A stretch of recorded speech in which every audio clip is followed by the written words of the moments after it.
gonna be one of those days, I think. Gotta work in some skulls. And we got these coyotes here.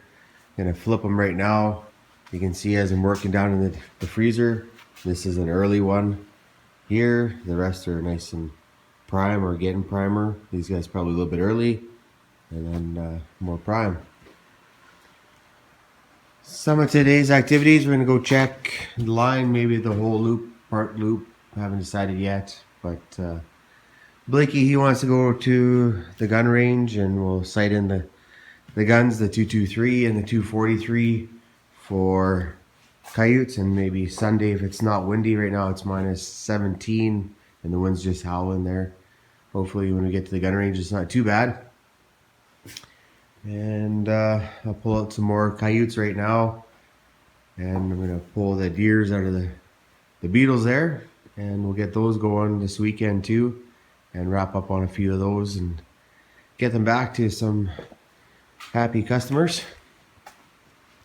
But yeah, that's where we're at. We'll catch you later here.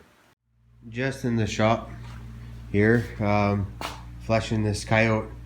I've never seen a coyote so fat in my life. Like, this thing is, it's got an inch of fat, at least an inch here, and maybe an inch and a half down further. This thing is a beast. His belly was just thick and fat like that. Unreal. Like a normal coyote kind of looks like this, a little bit of fat. See if I can flip that over. That's like a normal coyote. This thing is like a monster. Super chubby. I got the wolf there. I'm gonna flesh that out and do the paws and the lips. Maybe I'll show you how to do that. And then these other ones here are pretty much thawed out. You always seen earlier today, Blake and I went around and checked one bait and moved some bait around there and stuff.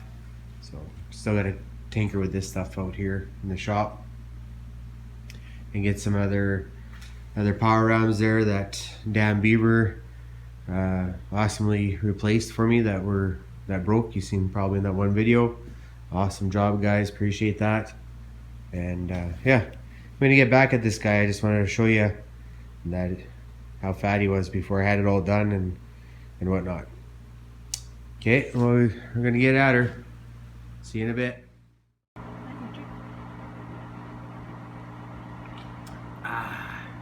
Some homemade Baileys Brandy made me. Came out here to share a little drink, a little Christmas cheer, and then I put her to work. She goes, "Oh, you want me to video gross stuff?" I said, "Yeah, for sure." But I couldn't do it by myself, and that's why I got my lovely assistant Brandy. I'm just doing up the back paws on the wolf there. And this is how I do it. When I skin it off, I cut it down about the ankle, and then I froze this one because I was lazy or backed up on something. So I take it back out, then I finish splitting right to just below the pad here, and then I'll just kind of fold it over so the hide's pulling, and then I just keep rolling it back until I get it far enough till it starts to turn inside out. Just keep cutting that white membrane.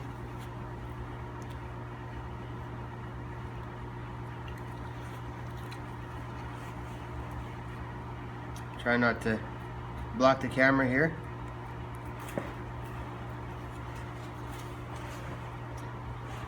It doesn't really take too long to do. And then once you get towards the back here, just keep the tension, and it keeps rolling back.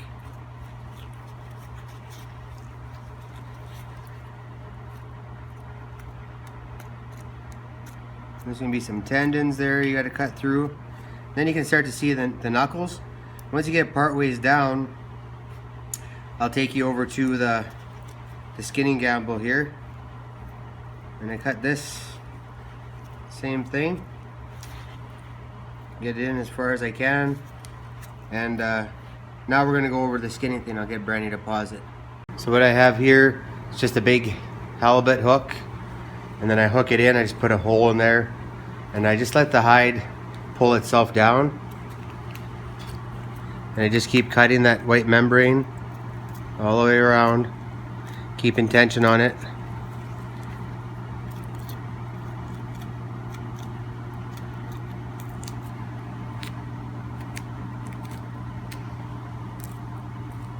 And what you want to do is get down to the last knuckle where the claw is attached.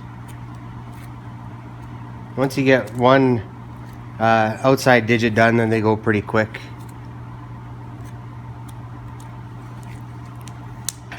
Gotta watch you don't pull too hard because it'll come right through on that hook there.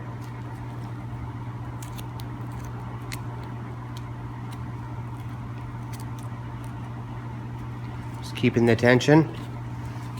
And from experience, I know that the claw's joint's gonna be right below here, so I just kind of work my knife down just on one side, keeping tension, and then you can gotta find a spot for my knife here.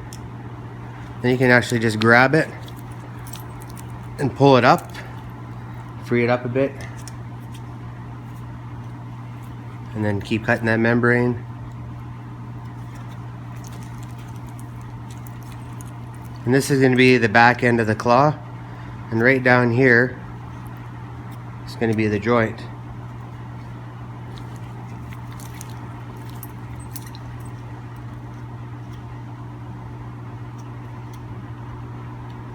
And once you get the tip of your knife in there, you just kind of feather it around, and that's all you need to do. So you can work on the other one.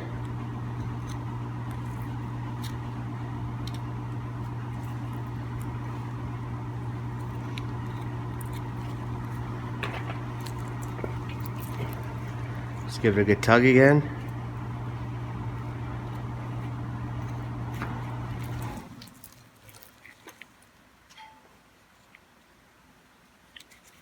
It's easy to put a hole in the hide here. It's super thin. And you just find your joint and take your knife and just kind of ride up the cartilage there, and it frees up nice.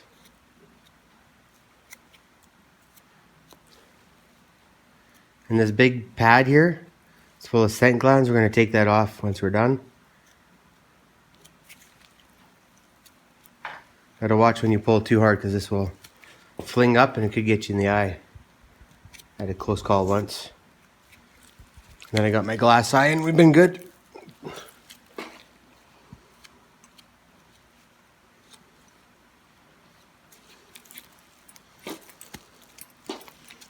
And we're getting down to where it is there. And if you ever wonder, just pivot it and you'll see where it turns.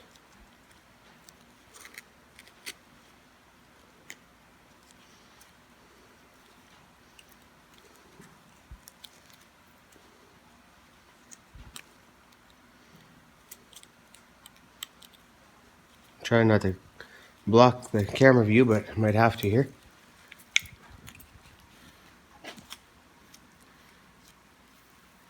So you just keep tension and keep cutting, and it'll expose itself here.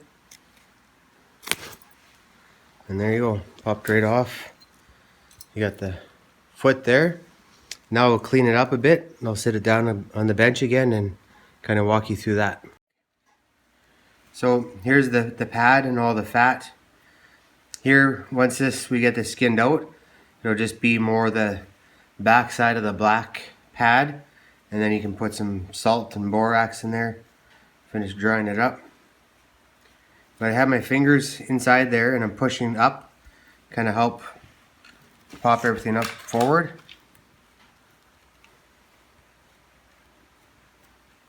Then I'm also feeling if I'm going too deep, and just little cuts at a time.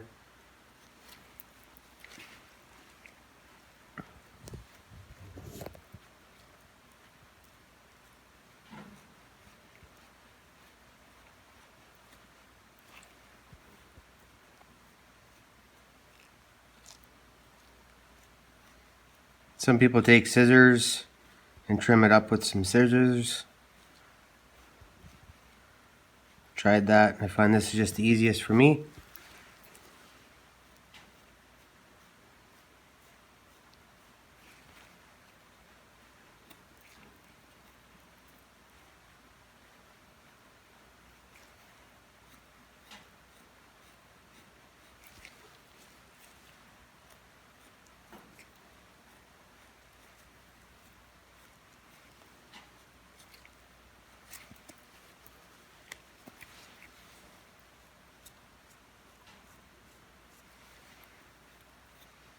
Just take your time. You do a few and then you get used to it, what to feel. I'm right pretty much at the end here, so I'm just going to cut straight up. And that's that gland, big kind of a fatty pad. And there's a bit more stuff, but you just keep slowly taking a little bit off at a time.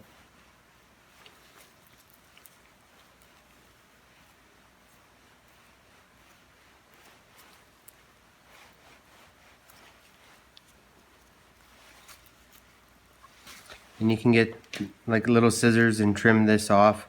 I'll just take the knife and I'll cut that off after. But just keep thinning it. And that's basically it. A little bit of fat here I'll trim off. But you guys have the gist there. I don't want a brand new video and all night. And we'll see you guys later. Okay, we got a few deer out of the beetles there. Did some skinning. And just gonna get these rams ready to roll. And then we'll be heading out. Start the day. Good day so far. Pounded off 4 coyotes there. I gotta wash them because they were shot. And then do a little sewing, but it's coming together.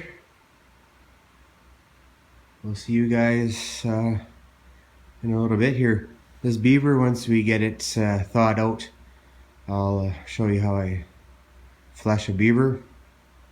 And then in the freezer, when I was pulling out the coyotes, I noticed there's about 10 beaver pelts there from spring that need to be fleshed and boarded.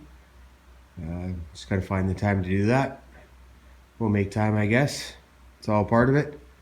And flesh and beam there is working pretty good. I'm gonna put it away, like I mentioned before. It's more for the smaller fur. This bad boy here, we have a little bit of history, so I know how to use it properly, and just gotta watch for those nicks, which I'm gonna sand out here once I get back, if I get back in time. So let's hope we have a good check there today. We need one, -20, and we're warming up the truck and loading it up with scraps. Okay, see you in a bit.